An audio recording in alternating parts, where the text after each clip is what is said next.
নমস্কার। আবারও কোর্ট কেসের মাধ্যমে বদলি পেতে চলেছেন 8 জন বদলি প্রার্থী। কোর্ট অর্ডারে বদলির অর্ডার দিতে চলেছে West Bengal board of secondary education.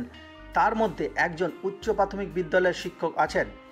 20 March board অফিসে দুপুর 12টা নিবেদিতা ভবন থেকে অর্ডার নিতে বলা হয়েছে। অর্ডার নেওয়ার সময় কি নিয়ে যেতে হবে একবার দেখে নিন। অরিজিনাল রেকমেন্ডেশন লেটার, একটি আইডেন্টিটি প্রুফ এর জেরক্স, তার মধ্যে এপিক, আধার, প্যান, ড্রাইভিং লাইসেন্স নিয়ে যেতে হবে। 2টি পাসপোর্ট সাইজ রঙিন ছবি সঙ্গে করে নিয়ে যেতে হবে।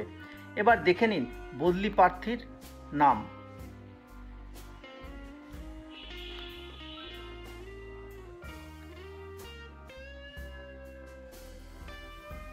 তাহলে কি বদলির জন্য কোর্টের ওপরই ভরসা রাখতে হবে?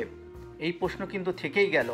তাহলে বদলি প্রার্থীরা বদলি নিয়ে বাড়ির কাছে ফিরতে গেলে কোর্টেই কি তাদের কেস করতে হবে? এই প্রশ্নও থেকে গেল। সকলে ভালো থাকবেন, সঙ্গে থাকবেন।